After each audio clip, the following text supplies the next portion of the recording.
আসসালামু আলাইকুম। আলহামদুলিল্লাহ এই সিজনে আমাদের পেঁয়াজ লাগানোর কাজ আজকে শেষ হলো। মূলত এই সিজনের শুরুর দিকেই আমরা পেঁয়াজ লাগিয়ে ফেলেছিলাম। কয়েকটা জমি আমাদের বাদ ছিল, সেই জমিগুলিতে আজকে আমরা পেঁয়াজ লাগিয়ে শেষ করবো ইনশাআল্লাহ। আগে যে জমিগুলিতে পেঁয়াজ লাগানো হয়েছে ওই জমিগুলির পেঁয়াজের চারাগুলি আমরা কিনে এনে লাগিয়েছিলাম, যেহেতু আমরা আগে লাগানোর জন্য চেষ্টা করেছিলাম এবং আমরা লাগিয়েও ফেলেছি আগে। কিন্তু এবার আমরা যে জমিগুলিতে পেঁয়াজ লাগাবো ওই জমিতে আমরা মূলত আমাদের দেওয়া চারাগুলি দিয়েই লাগাবো ইনশাআল্লাহ। আমরা এই চারাগুলি দিয়েছিলাম গত কিছুদিন আগে। আমাদের এই চারাগুলি দেওয়া একটু দেরি হয়ে যাওয়ার কারণে প্রথম দিকের জমিগুলিতে আমরা কিনে এনে লাগিয়েছিলাম, যেটা আমি আগেই বলেছি। তো যাই হোক, পেঁয়াজের চারা মূলত বিকালের দিকে উঠাতে হয় যদি আমরা পরদিন জমিতে পেঁয়াজের চারাগুলি লাগাই, কারণ এগুলি বেশি দিন পর্যন্ত রেখে দেওয়া যায় না, একদিন রাখা যায় এবং একদিন পরেই এগুলিকে লাগাতে হয়। এ কারণেই বিকালের দিকে উঠিয়ে পরদিন সকালে আমরা চারাগুলি লাগিয়ে ফেলি। তো যতটুকু জমিতে আমরা পেঁয়াজ লাগাবো অতটুকু পরিমাণে চারা আমরা এখান থেকে আনুমানিক তুলে নিয়েছি এবং এই চারাগুলিকে নিয়ে সন্ধ্যার পরে আমরা বাড়ির দিকে চলে এসেছি এবং এই চারাগুলিকে সুন্দর করে আমরা এক জায়গায় ছড়িয়ে রেখেছি যাতে করে গরম বেঁধে না যায়। পরদিন খুব সকালবেলা একেবারে কনকনে শীতের মধ্যে আমরা এই চারাগুলিকে নিয়ে যাচ্ছি আমাদের ওই জমির দিকে, যে জমিতে এই চারাগুলি আমরা লাগাবো। এই জমিটা আমাদের বাড়ি থেকে প্রায় 1 থেকে 1.5 কিলোমিটার দূরে।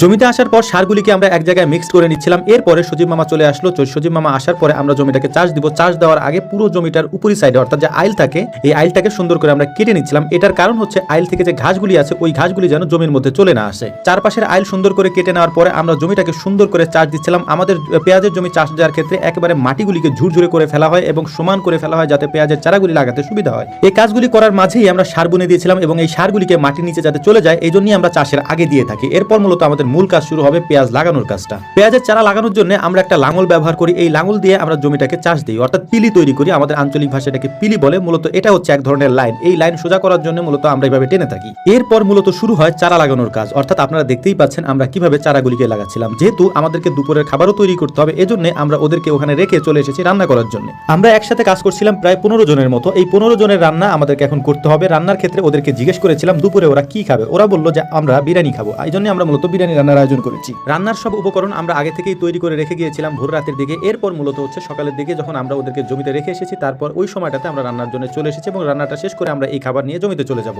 আমরা মূলত বিরিয়ানি রান্না করি দেশি খাঁটি সরিষার তেল দিয়ে, যেটা আপনারা আমাদের থেকে অর্ডার করে নেন। এর পাশাপাশি আমরা যে মশলাগুলি ব্যবহার করি ওই মশলাগুলি হলুদ মরিচ বিশেষ করে আমরা নিজেরাই তৈরি করি আলহামদুলিল্লাহ। এ কারণে আমাদের যে তরকারি থাকে বা যেটা আমরা রান্না করি ওইটার কালার অনেক সুন্দর হয়, কারণ এই সব মশলার মধ্যে এক ফোঁটা পরিমাণে ভেজাল নাই। আপনি নিয়ে দেখতে পারেন অরিজিনাল এই মশলার কালার কি অসাধারণ হয়, আপনি নিজেই অবাক হয়ে যাবেন আলহামদুলিল্লাহ। আমি স্ক্রিনে নাম্বার দিয়ে দিব, এই নাম্বারে আপনারা যোগাযোগ করতে পারেন এবং অর্ডারও করতে পারবেন ইনশাআল্লাহ। স্পেশালি সরিষার তেলটা আমাদের এখানে অসাধারণ হয়। এর কারণ হচ্ছে এই সরিষা আমরা নিজেরাই ভাঙাই এবং নিজেরা চাষও করি আলহামদুলিল্লাহ। এবছর আমরা অনেক বেশি সরিষা লাগিয়েছি। এই সরিষাগুলি মূলত আমরা আপনাদের কাছে পৌঁছে দিব তেল ভাঙানোর পরে। আর হ্যাঁ, অবশ্যই এই সরিষার তেলটা আমরা দেশি তেঁতুল কাঠের ঘানিতে ভাঙিয়ে আপনাদের কাছে পৌঁছে দিই ইনশাআল্লাহ। তো যাই হোক, আলহামদুলিল্লাহ আমাদের রান্না প্রায় শেষের দিকে। ওরাও আমাদেরকে ফোন দিচ্ছিল কিছু চারা নাকি শর্ট পড়েছে, ওই চারাগুলিকে নিয়ে ওদের ওখানে পৌঁছে দিব। এরপর ওদেরকে নিয়ে এসে অন্য জমিতে আমরা চলে আসবো।